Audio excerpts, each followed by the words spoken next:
this book called The Zen of Motorcycling. And I remember one thing in there that says something like technology without wisdom. And so this is what's going on with the Navy. I wanted to continue kind of welcoming you and giving you some of the background.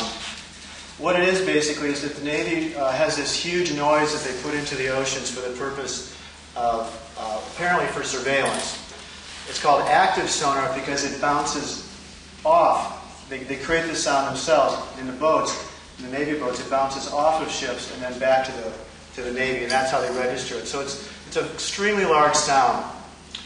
And so there's been a national uprising against this. I've personally met activists that have gotten in the water in Hawaii to stop the sonar boats from making the noise. There's people in Hawaii that are that committed. There's lobbyists in Washington. There's lawyers in Washington. There's people in the Bay Area just like you and me. There are millions of people now that know about the low-frequency active sonar because of the efforts of people like ourselves. The Navy was in hearings, and the Defense Department was in hearings this week trying to get more bypasses and more exemptions from environmental impact laws. Like they're trying to get more exemptions from like the Marine Mammal Protection Act, which is the exact one that we're concerned about because it affects specifically the humpback whales. I heard about this type of insonification of the water about 10 years ago with another program that the Navy was running called ATOC. ATOC was a program that despite the resistance to it, was actually implemented in 1996, continues to insonify the ocean with fairly loud sounds, although not quite as loud as this. Surtass LFA is 100 times louder than the ATOC noise. ATOC is also only run between Kauai and the Pioneer Seamount off the coast of California. This program, Surtass LFA, is going to sonify 80% of the oceans.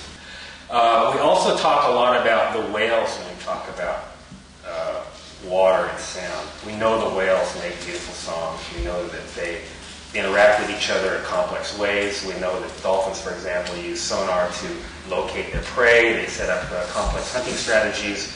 A lot of other animals in the water also use sound.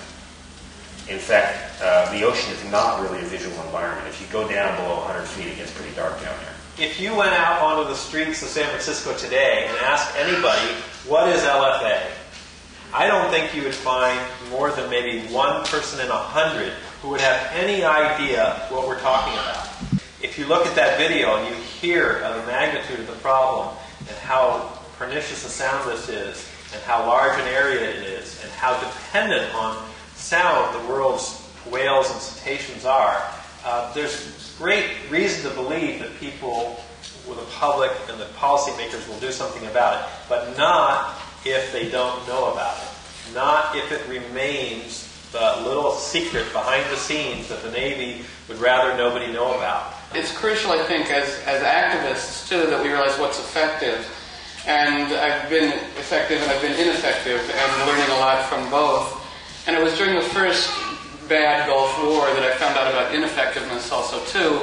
And a wonderful friend of mine said a great way to not face off with somebody is to just simply ask them, did you know? Did you know that the Kuwaitis were slant drilling oil into Iraq? Did you know about the low-frequency sonar?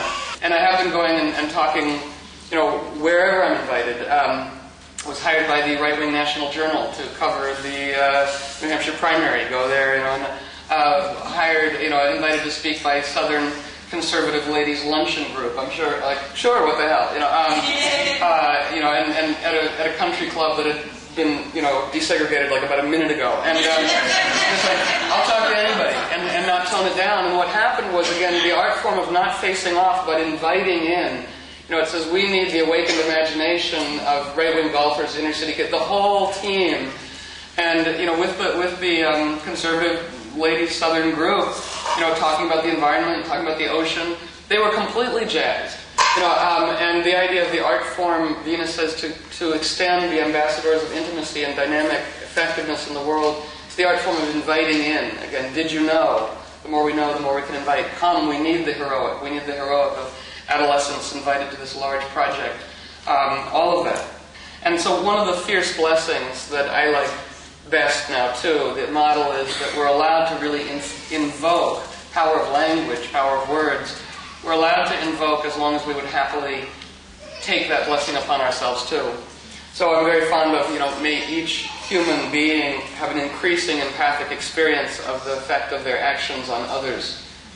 So I'll say that again, and if you want that to be true, then you would just afterwards say Ashe. So may each human being have an increasing empathic effect of their actions upon others. Ashe. So, thank you.